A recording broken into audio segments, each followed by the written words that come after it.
तो मैंने जैसे ही लेट्स स्टार्ट बोला गोप्रो ने बंद कर दिया। That's not fair.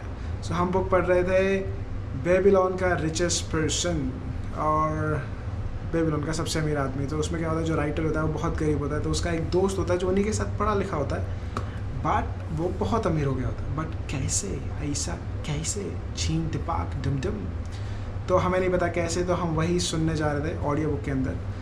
तो अब अपने दोस्त के पास जाता है अपने दोस्तों को लेके कि भाई मैं अकेला क्यों अमीर बनूं, तुम्हें भी तो पता चलना चाहिए, किसी की ट्रिक चल जाए। तो लेट्स सी वो क्या कहता है। So let's, that's tricky. चीज़ें थोड़ी साइड में कर देते हैं, नहीं तो और चीज़ें गिर सकती हैं। हो गया।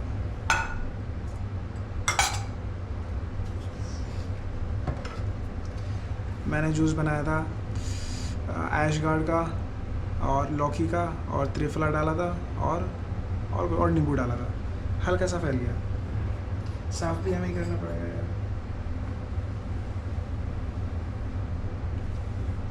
और कौन साफ करेगा यार, अकेले रहो तो सारा काम खुद ही करने पड़ता है। कोई लॉजिक है इस बात में?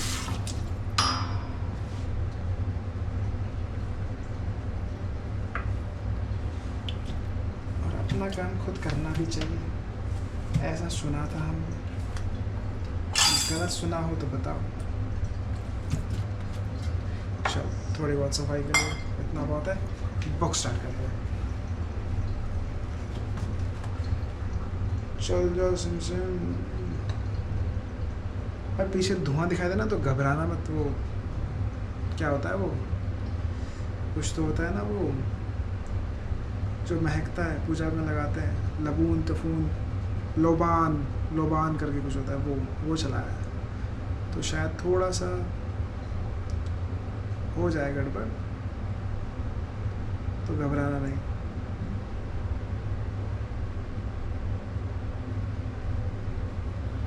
कहाँ गई मेरी बुक, कहाँ गई मेरी बुक, कहाँ गई मेरी बुक, कहाँ गई मेरी बुक? नहीं दिख रही मुझे, रुक जाओ। और जाके तू मेरे कमरे में क्या कर रहा है?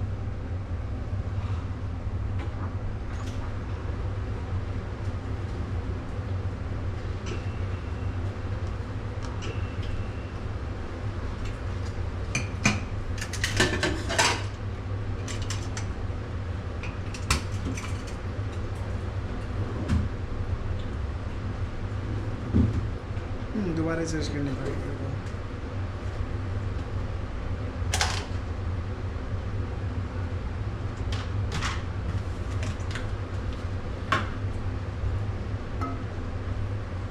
Okay, so let's start. क्यों किया? क्या तुम ब्रेड बनाने वाले से ज्योतिष की भविष्यवाणी पूछते हो? नहीं, अगर तुम में जरा भी बुद्धि है तो तुम इसके लिए ज्योतिषी के पास जाते हो। तुम्हारी पूरी बचत अब चली गई है। बेटे, तुमने अपनी दौलत के पेड़ को जड़ से उखाड़ दिया है, परंतु तुम इसे दोबारा बो सकते हो। दोबारा कोशिश करो, और अगली बार अगर तुम्हें रत्नों के बारे में सलाह की जरूरत हो तो जोहरी के पास जाना। अगर तुम्हें भेड़ों के बारे में सच्चाई जानना हो तो गडरिये के पास जाना। सलाह एक ऐसी चीज है जिसे लोग मुफ्त में बांटते हैं, परंतु इस बारे में सतर्क रहने की जरूरत है। वही सलाह मानो जो मानने योग्य हो। जो व्यक्ति अपनी बचत के बारे में अनुभवहीन व्यक्तियों से सलाह लेता है, वह गलत सलाह के कारण अपनी बचत गंवा देता है। इतना कहकर वे चले गए, और जैसा उन्होंने कहा था वैसा ही हुआ, क्योंकि बदमाश फिनिशियन ने अजमर को रत्नों की तरह दिखने वाले कांच के सस्ते टुकड़े पकड़ा दिए। परंतु जैसा अल्गेमिश ने मुझसे कहा था, मैंने दोबारा अपनी कमाई का 10वां हिस्सा बचाया। अब मेरी बचत करने की आदत पड़ चुकी थी, इसलिए यह काम मुश्किल नहीं था। 1 साल बाद अल्गेमिश फिर से नकल नवीशों के कमरे में आए और मुझसे पूछने लगे, हमारी पिछली मुलाकात के बाद तुमने कितनी तरक्की कर ली है? मैंने जवाब दिया, मैंने खुद को भुगतान किया है और अपनी आमदनी का 10वां हिस्सा बचाया है। मैंने अपनी बचत ढाल बनाने वाले अगर को कांसा खरीदने के लिए दे दी है। वह मुझे हर चौथे महीने ब्याज देता है। यह तुमने अच्छा किया, परंतु यह तो बताओ तुम उस ब्याज का क्या करते हो? मैं उससे बेहतरीन जश्न मनाता हूँ। मैं शहद, बेहतरीन शराब और केक का लुत्फ उठाता हूँ। मैंने एक लाल जैकेट भी खरीद ली है और जल्दी ही मैं सवारी करने के लिए एक खच्चर भी खरीदने वाला हूँ। इस पर अल्गेमिश हंसे। तुम अपनी बचत की संतानों को खा रहे हो, फिर तुम यह उम्मीद कैसे कर सकते हो कि वे तुम्हारे लिए काम करेंगी, और फिर उनकी संतानें कैसे होंगी जो तुम्हारे लिए काम कर सकें। सबसे पहले सिक्कों के गुलामों की सेना बनाओ, इसके बाद तुम बिना पछताए बेहतरीन जश्न मना सकते हो। इतना कहकर वे चले गए। इसके बाद मैंने उन्हें 2 साल बाद देखा। बुढ़ापे के कारण उनके चेहरे पर झुर्रियां पड़ चुकी थी और उनके कंधे झुक गए थे। उन्होंने मुझसे पूछा, अरकाद, क्या तुम्हें वह दौलत मिल चुकी है जिसका तुमने सपना देखा था? मैंने जवाब दिया, उतनी तो नहीं मिली जितनी मैं चाहता था, परंतु मेरे पास कुछ संपत्ति जमा हो गई है। यह संपत्ति ब्याज कमाती है तथा इसका ब्याज और ब्याज कमाता है। और क्या तुम अब भी ईंट बनाने वालों से सलाह लेते हो? मैंने जवाब में कहा, ईंटों के बारे में वे अच्छी सलाह देते हैं। यह सुनकर वे बोले, अरकाद, तुमने मेरे सबक अच्छी तरह से सीख लिए हैं। पहले तो तुमने यह सीखा कि अपनी आमदनी से कम में अपना खर्च कैसे चलाया जाए। फिर तुमने उन लोगों से सलाह लेना सीखा जो उस क्षेत्र का अनुभव और ज्ञान रखते हों। और अंत में तुमने यह सीखा कि धन से अपने लिए कैसे काम करवाया जाता है। तुमने यह सीख लिया है कि धन को कैसे हासिल किया जाता है, इसे अपने पास कैसे रखा जाता है और इसका प्रयोग कैसे किया जाता है। इसलिए तुम जिम्मेदारी का पद संभालने के योग्य बन चुके हो। मैं अब बूढ़ा हो चुका हूँ। मेरे पुत्र हमेशा खर्च करने की योजनाएं बनाते रहते हैं और कमाने के बारे में जरा भी नहीं सोचते हैं। मेरी जायदाद बहुत फैली हुई है और मैं उसे नहीं संभाल सकता हूँ क्योंकि अब मैं बूढ़ा हो चुका हूँ। अगर तुम निपर जाकर मेरी जायदाद संभाल लो तो मैं तुम्हें अपना पार्टनर बना लूँगा।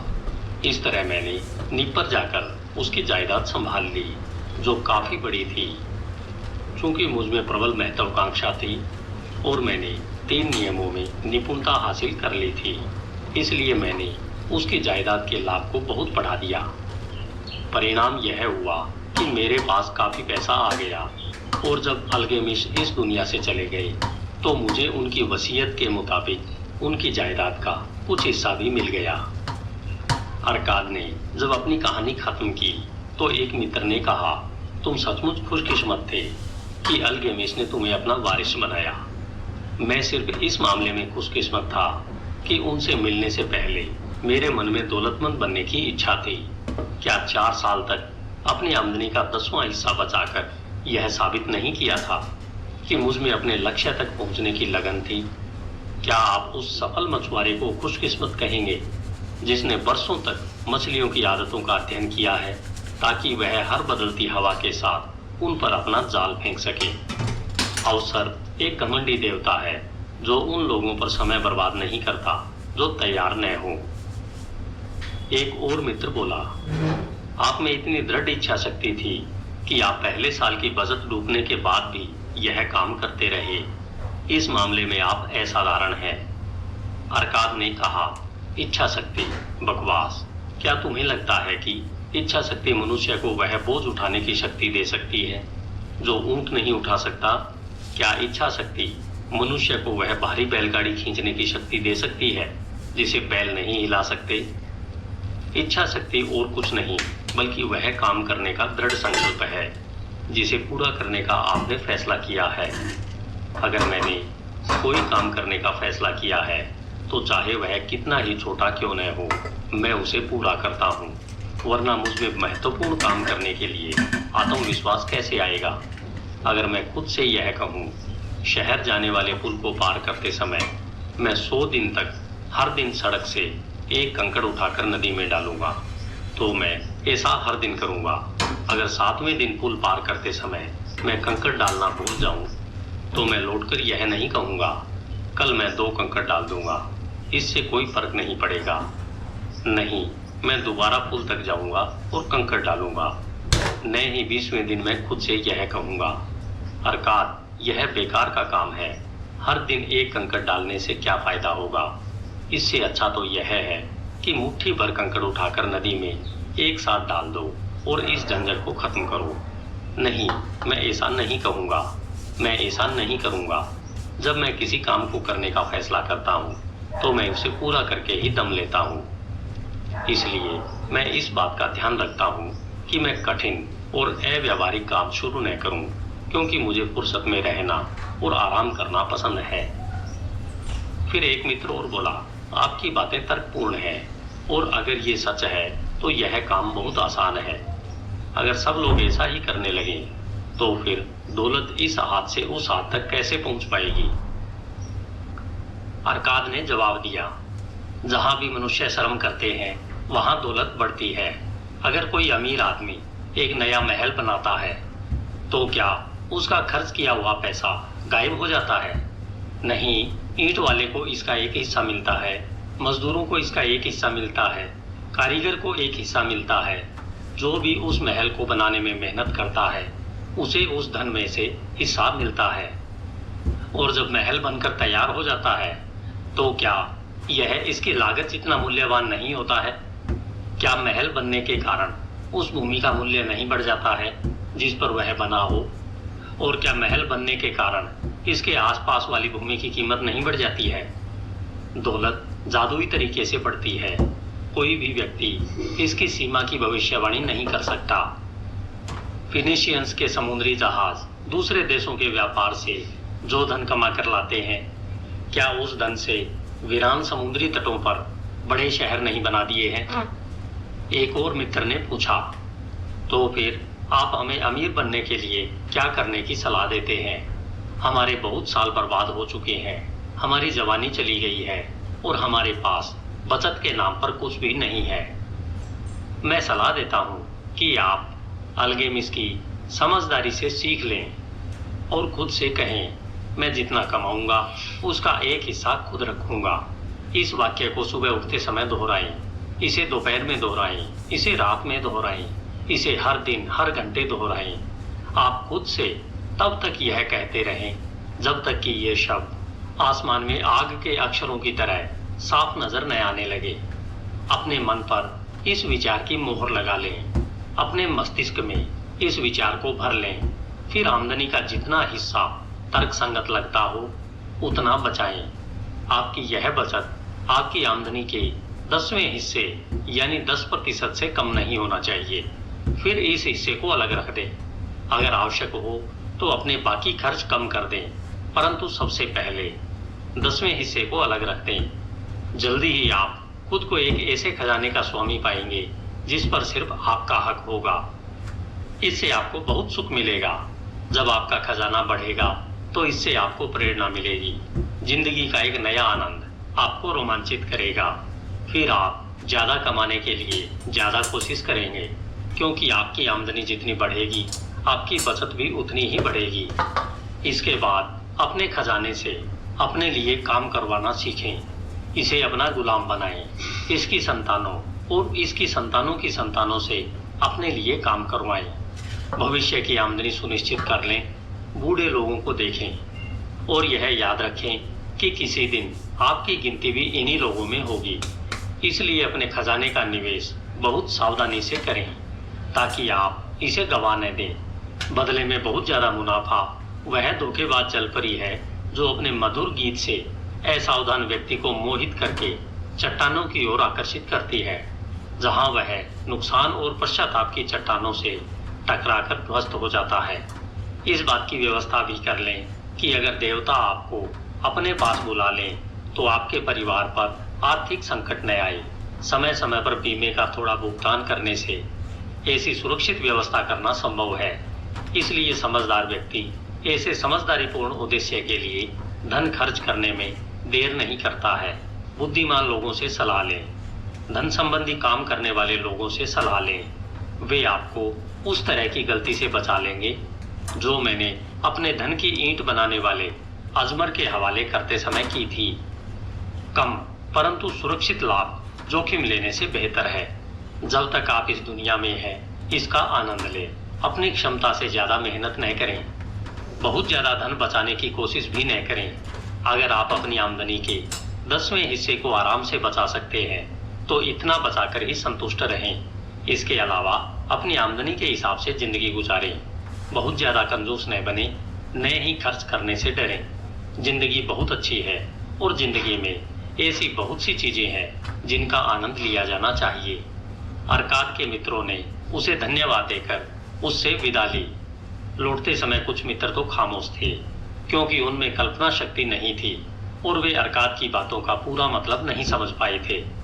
कुछ आलोचना कर रहे थे, क्योंकि वे सोच रहे थे कि इतने अमीर आदमी को अपनी दौलत का कुछ हिस्सा अपने गरीब दोस्तों में बांट देना चाहिए। परंतु कुछ की आंखों में एक नई चमक थी। वे जानते थे कि अल्गेमिश हर बार नकल नविशों के कमरे में लौटा था, क्योंकि वह अरकाद को अंधकार से निकालकर प्रकाश की ओर जाते देख रहा था। जब अरकाद को ज्ञान का प्रकाश मिल गया तो एक अवसर, एक पद उसका इंतजार कर रहा था। कोई भी उस जगह को नहीं भर सकता था जब तक कि वह अपने ज्ञान को बढ़ा न ले और अवसर के लिए तैयार न हो। बाद वाले लोग कई सालों तक अरकाद से बार बार मिलने गए, जिसने खुशी से उनका स्वागत किया। उसने उन्हें काफी समझदारी भरी सलाह दी, जैसा अनुभवी लोग हमेशा खुशी खुशी करते हैं, और उसने उनकी बचत के निवेश में मदद भी की, ताकि उन्हें सुरक्षित ब्याज मिल सके और उनका मूलधन सुरक्षित रहे, या वे ऐसे निवेशों में न उलझ जाएं जिनमें उन्हें कोई लाभ न हो। इन लोगों की जिंदगी में बदलाव का क्षण उस दिन आया जब उन्हें उस सत्य का एहसास हुआ जो अल्केमिस्ट से अरकाद ने और अरकाद से उन्होंने सीखा था। अपनी आमदनी का 10वां हिस्सा खुद के लिए बचाकर अलग रखें। धन्यवाद। HindiAudiobook.com। अध्याय 3। खाली पर्स के साथ इलाज। बेबीलोन बहुत ही प्रसिद्ध शहर था। इतने युगों बाद भी वह दुनिया के सबसे समृद्ध शहर के रूप में मशहूर है, जिसका खजाना हमेशा भरा रहता था। परंतु हमेशा से ऐसा नहीं था। बेबीलोन की अमीरी का कारण यह था कि इसके नागरिक बुद्धिमान थे। उन्होंने अमीर बनने का फार्मूला सीख लिया था। जब सम्राट सारगन अपने शत्रुओं को पराजित करने के बाद बेबीलोन लौटा तो उन्हें एक गंभीर स्थिति का सामना करना पड़ा। उनके वजीर ने उन्हें बताया, महामहिम ने सिंचाई के लिए बड़ी नहरें और पूजा अर्चना के लिए ऊंचे मंदिर बनवाए, जिस वजह से प्रजाजन कई साल तक समृद्ध रहे। परंतु अब ये काम पूरे हो गए हैं, इसलिए ज्यादातर नागरिक अपनी गुजर बसर नहीं कर पा रहे हैं। मजदूर बेरोजगार हैं, व्यापारियों की ग्राहकी बहुत कम हो गई है, किसानों की फसल नहीं बिक रही है, लोगों के पास सामान खरीदने के लिए पर्याप्त धन नहीं है। राजा ने पूछा, हमने नहर और मंदिर बनवाने में इतना सारा धन खर्च किया था, आखिर वह धन गया कहाँ? वजीर ने कहा, महाराज, वह धन हमारे शहर के मुट्ठी भर अमीर लोगों के पास चला गया है। वह धन हमारे अधिकांश नागरिकों की उंगलियों में से उसी तरह फिसल गया जिस तरह बकरी का दूध छलनी में से फिसल जाता है। चूंकि अब धन की नदियां बहना बंद हो गई है, इसलिए ज्यादातर लोगों की आमदनी भी खत्म हो गई है। सम्राट कुछ समय तक सोचते रहे, फिर उन्होंने पूछा, इतना सारा धन मुट्ठी भर लोगों के पास कैसे चला गया? वजीर ने जवाब दिया, क्योंकि वे इसका तरीका जानते थे। हम सफल लोगों की इस कारण निंदा नहीं कर सकते, क्योंकि वे सफल होने का तरीका जानते हैं। इसके अलावा यह भी उचित नहीं होगा कि वैध रूप से कमाए धन को जबरदस्ती छीनकर कम योग्य व्यक्तियों में बांट दिया जाए। सम्राट ने पूछा, सब लोग यह क्यों नहीं सीखते कि धन इकट्ठा कैसे किया जाता है, ताकि मेरे शहर का हर आदमी अमीर बन जाए? क्या यह संभव नहीं है? बिल्कुल संभव है महाराज, परंतु उन्हें सिखाएगा कौन? पुरोहित और पुजारी तो निश्चित रूप से ऐसा नहीं कर सकते, क्योंकि उन्हें धन कमाने के बारे में रत्ती भर भी ज्ञान नहीं है। सम्राट ने पूछा, वजीर, दौलतमंद बनने का तरीका हमारे शहर में सबसे अच्छी तरह कौन जानता है? आपके सवाल में ही जवाब छिपा है महाराज। बेबीलोन में सबसे ज्यादा दौलत किसके पास है? मेरे काबिल वजीर, तुमने बहुत अच्छी बात कही है। अरकाद के सिवा और कौन हो सकता है? वह बेबीलोन का सबसे अमीर आदमी है। उसे कल मेरे सामने पेश करो।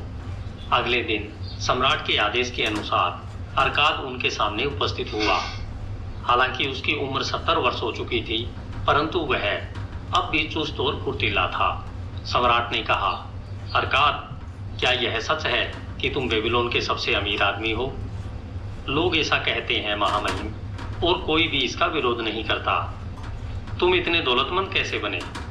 उन अवसरों का लाभ लेकर जो हमारे श्रेष्ठ शहर के सभी नागरिकों के लिए उपलब्ध है। तुम्हारे पास शुरू में तो कुछ नहीं था, सिर्फ दौलत कमाने की प्रबल इच्छा थी, इसके अलावा और कुछ नहीं था महाराज। सम्राट ने आगे कहा, अर्काद, हमारे शहर की स्थिति बहुत गंभीर है। सिर्फ मुट्ठी भर लोग ही दौलत कमाने का तरीका जानते हैं, इसलिए धन पर उनका एकाधिकार हो गया है, जबकि हमारे अधिकांश नागरिक यह नहीं जानते कि वे अपनी आमदनी में से बचत करके दौलतमंद कैसे बन सकते हैं। मैं चाहता हूं कि बेबीलोन दुनिया का सबसे अमीर शहर बन जाए, इसलिए इसमें बहुत से दौलतमंद लोग होने चाहिए। इसके लिए हमें सब लोगों को यह सिखाना होगा कि अमीर कैसे बना जाता है। मुझे बताओ अर्काद, क्या दौलतमंद बनने का कोई रहस्य या फार्मूला है? क्या इसे सिखाया जा सकता है?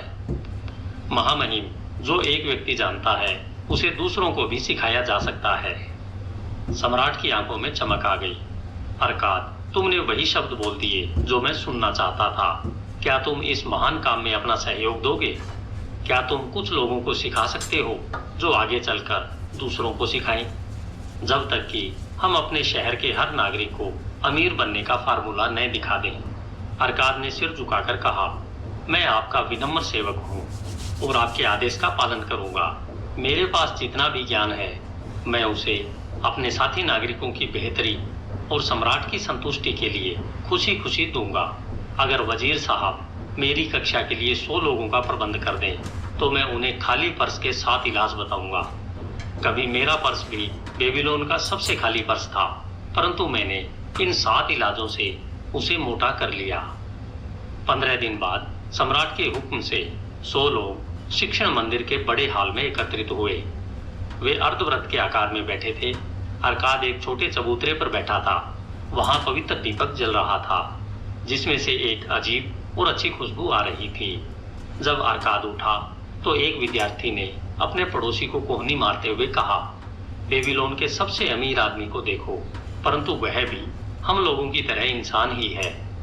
अर्काद ने बोलना शुरू किया, हमारे महान सम्राट के आज्ञाकारी सेवक के रूप में मैं आपके सामने खड़ा हूँ। चूंकि मैं भी कभी धन की प्रबल इच्छा रखने वाला गरीब युवक था और चूंकि मैंने अपने ज्ञान की बदौलत प्रचुर दौलत हासिल की है, इसलिए सम्राट चाहते हैं कि मैं आपको वह ज्ञान प्रदान करूं ताकि आप भी दौलतमंद बन सकें। मेरी जीवन यात्रा बहुत गरीबी में शुरू हुई थी। मेरे पास ऐसा कोई लाभ नहीं था जो आपके या बेबीलोन के बाकी नागरिकों के पास न हो। उस समय मेरे पास एक बहुत पुराना पर्स था। वह हमेशा खाली रहता था और मुझे इस बात से बहुत चिढ़ होती थी। मैं चाहता था कि मेरा पर्स मोटा रहे और इसमें सोने के सिक्के खनकते रहें। इसलिए मैं खाली पर्स के इलाज खोजने में जुट गया। मुझे कुल 7 इलाज मिले। आज मैं आप लोगों को खाली पर्स के 7 इलाज बताऊंगा। जो लोग बहुत दौलतमंद बनना चाहते हैं, मैं उन्हें सलाह देता हूं कि वे इन इलाजों पर अमल करें। 7 दिनों तक हर दिन मैं आपको खाली पर्स के 7 इलाजों में से एक एक इलाज बताऊंगा। मेरी बातों को ध्यान से सुनें, मेरे साथ बहस करें, आपस में चर्चा करें। ये सबक अच्छी तरह से सीख लें ताकि आप भी अपने पर्स में दौलत का बीज बो सकें। सबसे पहले तो आपको इस ज्ञान से लाभ उठाकर दौलतमंद बनना होगा। इसके बाद ही आप इस काबिल बनेंगे कि आप ये सबक दूसरों को सिखा सकें। मैं आपको पर्स मोटा करने के आसान तरीके सिखाऊंगा। यह दौलत के मंदिर की पहली सीढ़ी है। कोई भी आदमी बाकी सीढ़ियां तब तक नहीं चढ़ सकता जब तक वह इस पहली सीढ़ी पर दृढ़ता से अपने कदम न रख ले। अब हम पहले इलाज पर विचार करते हैं। पहला इलाज, अपने पर्स को मोटा करना शुरू करें। अर्काद ने दूसरी पंक्ति में बैठे एक विचार मग्न व्यक्ति से पूछा, मेरे प्रिय मित्र, आप क्या कहते हैं? उस आदमी ने जवाब दिया, मैं एक नकल नवीस हूँ और मृदा पत्रों पर रिकॉर्ड लिखता हूँ। मैंने भी यहीं से शुरुआत की थी, इसलिए आपके पास भी दौलतमंद बनने का उतना ही अवसर है जितना मेरे पास था। फिर अर्काद ने पीछे की तरफ बैठे एक लाल चेहरे वाले आदमी से पूछा, आप अपनी आजीविका कैसे कमाते हैं? उस आदमी ने जवाब दिया, मैं मांस बेचता हूँ। मैं किसानों से बकरियां खरीदकर उन्हें जिबह करता हूँ और फिर उनका मांस गृहिणियों को तथा उनकी खाल जूते बनाने वालों को बेचता हूँ। चूंकि आप भी मेहनत करके कमाते हैं, इसलिए आपके पास भी सफल होने का उतना ही अवसर है जितना मेरे पास था। इस तरह अरकाद ने यह पता लगाया कि हर आदमी कौन सा काम करके अपनी आजीविका कमाता है। सब लोगों से सवाल पूछने के बाद उसने कहा, अब मेरे विद्यार्थियों, आप देख सकते हैं कि ऐसे बहुत से काम और श्रम होते हैं जिनसे इंसान धन कमा सकता है।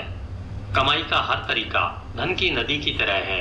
काम करने वाला अपनी मेहनत से उस नदी का रुख अपने पर्स की तरफ मोड़ लेता है। इसलिए आपके पर्स में आपकी योग्यता के अनुसार धन की छोटी या बड़ी धारा बहती है। क्या यह सच नहीं है? सब लोगों ने कहा कि यह सच है। अरकाद ने कहा, अगर आप दौलतमंद बनना चाहते हैं तो क्या यह समझदारीपूर्ण नहीं है कि आप दौलत के उस स्रोत का उपयोग करना शुरू करें जिसे आपने पहले से स्थापित कर रखा है। इस पर भी वे सहमत हो गए। फिर अरकाद अंडों के एक गरीब व्यापारी की ओर मुड़ा। अरकाद ने उनसे पूछा, अगर आप किसी डलिया में हर सुबह 10 अंडे रखें और हर शाम को उनमें से 9 अंडे निकालें तो कुछ समय बाद क्या होगा? कुछ समय बाद वह डलिया पूरी भर जाएगी। क्यों? क्योंकि मैं हर दिन उसमें जितने अंडे डालता हूँ उससे एक अंडा कम निकालता हूँ। अरकाद मुस्कुराते हुए कक्षा की ओर मुड़े। क्या आप में से किसी का पर्स खाली है? वे लोग पहले तो खिसियाकर हंसे, फिर उन्होंने मजाक में अपने खाली पर्स लहराकर अरकाद को दिखाए। अरकाद आगे बोला, ठीक है, अब मैं आपको खाली पर्स का पहला इलाज बताता हूँ। आप वही करें जिसका सुझाव मैंने अंडे के व्यापारी को दिया था। अपने पर्स में डाले गए 10 सिक्कों में से सिर्फ 9 सिक्के बाहर निकालें। जब आप अपनी सिर्फ 90% आमदनी को ही खर्च करेंगे तो जल्दी ही आपका पर्स मोटा होने लगेगा। पर्स भारी होने से आपको अच्छा लगेगा और आपके कलेजे को ठंडक पहुंचेगी। यह सबक बहुत ही साधारण लगता है, परंतु साधारण होने के कारण मेरी कही बात को हल्केपन से न लें। सत्य हमेशा साधारण होता है। मैं आपको बताऊंगा कि मैंने दौलत कैसे इकट्ठी की। मैंने भी इसी तरह शुरुआत की थी। पहले मेरा पर्स भी हमेशा खाली रहता था और मैं इसे कोसा करता था, क्योंकि इसमें मेरी इच्छाओं को संतुष्ट करने के लिए धन नहीं रहता था। इसलिए जब मैंने अपने पर्स में 10 सिक्के डालकर सिर्फ 9 सिक्के बाहर निकालना शुरू किया तो यह भारी होने लगा। इस उपाय पर चलने से आपका पर्स भी भारी हो जाएगा। अब मैं आपको एक विचित्र सत्य सुनाता हूँ जिसका कारण मैं नहीं जानता हूँ। जब मैंने खर्च के लिए सिर्फ 90% आमदनी रखी, तब भी मेरा खर्च उतनी ही अच्छी तरह से चलता रहा। मैं पहले जितनी कड़की में रहता था लगभग उतनी ही कड़की में रहा। इसके अलावा कुछ समय बाद धन मेरे पास पहले से ज़्यादा आसानी से आने लगा।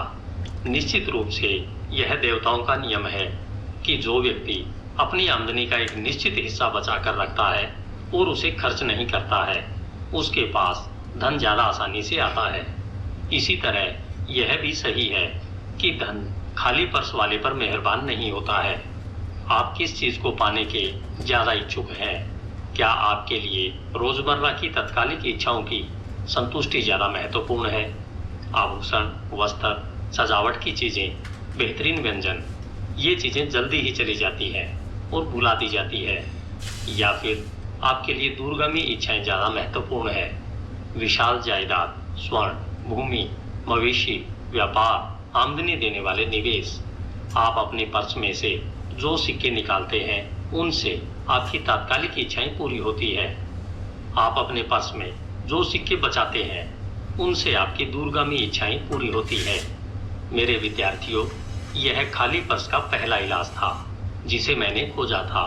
मैं पर्स में 10 सिक्के डालता था और उनमें से सिर्फ 9 सिक्के खर्च करता था। आप लोग इस पर आपस में विचार करें और अगर किसी को इसमें कोई गड़बड़ नजर आए तो वह कल मुझे बता दे।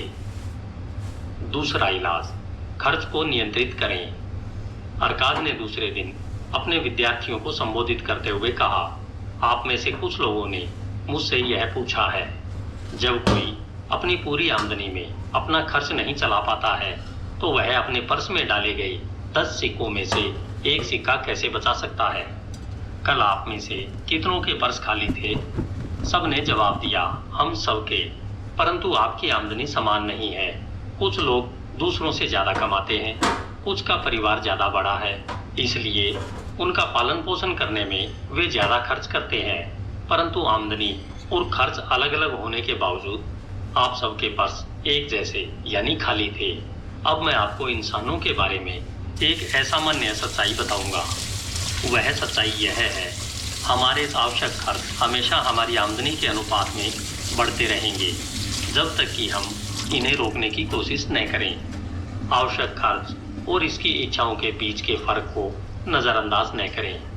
आपकी आमदनी से आपकी जितनी इच्छाएं संतुष्ट हो सकती है, आपकी और आपके परिवार की इच्छाएं उससे कहीं ज़्यादा होती है। उन इच्छाओं की संतुष्टि के लिए आमदनी कम पड़ जाती है और बहुत सी इच्छाएं ऐसी रह जाती है जो संतुष्ट नहीं हो पाती। सभी लोगों के पास उससे ज़्यादा इच्छाएं होती है जितनी वे संतुष्ट कर सकते हैं। आप सोचते होंगे कि मैं अपनी दौलत के कारण अपनी हर इच्छा पूरी कर सकता हूँ। यह संभव नहीं है। मेरे समय की सीमा है, मेरी शक्ति की सीमा है। मैं जितनी यात्रा कर सकता हूँ उसकी दूरी की सीमा है। मैं जो खा सकता हूँ उसकी भी सीमा है। मैं जितने उत्साह से आनंद ले सकता हूँ उसकी भी सीमा है। किसान खेत में जहाँ भी खाली जगह छोड़ता है वहाँ पर खरपतवार उग आती है। उसी तरह जहाँ भी इच्छाओं के संतुष्ट होने की संभावना होती है वहाँ इंसानों के मन में इच्छाएं पैदा हो जाती है। इच्छाएं असीमित होती हैं, परंतु जिन इच्छाओं को आप पूरा कर सकते हैं वे सीमित होती है। अपनी जीवन शैली और खर्च की आदतों के बारे में अच्छी तरह सोचें। ऐसा करने पर आपको कुछ ऐसे खर्च जरूर मिलेंगे जिन्हें कम या खत्म किया जा सकता है।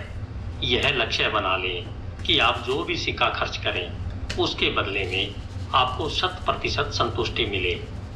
इसलिए आप जिन चीज़ों के लिए खर्च करना चाहते हो उन्हें लिख लें। सिर्फ आवश्यक चीज़ों को चुनें। इसके अलावा सिर्फ उन्हीं चीज़ों को चुनें जो आपकी 90% आमदनी में संभव हो। बाकी उन चीज़ों को हटा दें और उन्हें अपनी असीमित इच्छा का हिस्सा मान लें जो संतुष्ट नहीं होंगी। उनका अफसोस न करें। फिर अपने आवश्यक खर्च का बजट बना लें। उस 10वें हिस्से को छुएं भी नहीं जो आपके पर्स को मोटा कर रहा है। इसे अपनी प्रबल इच्छा बना लें जो संतुष्ट हो सकती है। अपने बजट पर मेहनत करते रहें और इसमें फेरबदल करते रहें। अपने पर्स को मोटा बनाए रखने की दिशा में बजट को अपना पहला सलाहकार बनाएं। इस पर लाल और सुनहरे वस्त्र वाले एक आदमी ने खड़े होकर कहा, मैं एक स्वतंत्र व्यक्ति हूँ। मैं मानता हूँ कि मुझे जिंदगी की अच्छी चीज़ों का आनंद लेने का हक है। इसलिए मैं बजट की गुलामी का विरोध करता हूँ जो यह तय करता है कि मैं कितना खर्च कर सकता हूँ और किन चीज़ों के लिए कर सकता हूँ। मैं महसूस करता हूँ कि इससे मेरी जिंदगी का आनंद कम हो जाएगा और मैं बोझ उठाने वाले खच्चर की तरह बन जाऊंगा। इस पर अरकाद ने जवाब दिया, मेरे मित्र, आपका बजट कौन बनाएगा? उस आदमी ने कहा, मैं खुद। मान ले कि कोई खच्चर अपने बोझ का बजट बनाए तो वह इसमें क्या शामिल करेगा? क्या वह इसमें रत्न, कालीन और सोने की भरी सिल्लियां शामिल करेगा? बिल्कुल नहीं। वह इन कीमती चीजों को अपने बोझ में शामिल नहीं करेगा। इसके बजाय वह उस बोझ में घास, अनाज और रेगिस्तान के लिए पानी की मशक रखेगा। बजट का उद्देश्य यह है कि आपका पर्स मोटा बने। बजट आपकी आवश्यकताओं को संतुष्ट करने में आपकी मदद करता है। आवश्यकताओं के अलावा यह आपकी कुछ इच्छाओं को पूरा करने के लिए भी मदद करता है। बजट द्वारा आप साधारण इच्छाओं से अपनी सबसे प्रबल इच्छाओं की रक्षा करते हैं ताकि वे पूरी हो सकें। आपका बजट अंधेरी गुफा में चमकीली मशाल की तरह आपको दिखता है कि आपके पर्स में कहाँ छेद हो रहे हैं। यह उन छेदों को सीलने में आपकी मदद करता है। बजट आपके खर्च को इस तरह से नियंत्रित करता है ताकि आप सिर्फ सुनिश्चित और संतुष्टिदायक उद्देश्यों के लिए ही खर्च करें। खाली यही ये चीज़ हमने almost rich dad poor dad में सुनी थी कि सबसे पहले खुद को पैसा दो। याद है? तो उन्होंने सबसे पहले कहा था कि खुद को पैसा दो instead of paying the bills. पहले खुद को पैसा दो। ये चीज़ वही उन्होंने भी पहला सबक वही सिखाया कि 10% अपने आप को दो, पहले सेव करो मतलब, उसके बाद अपना बजट अभी हम सीख रहे थे, जो भी वो कह रहे थे बजट के बारे में।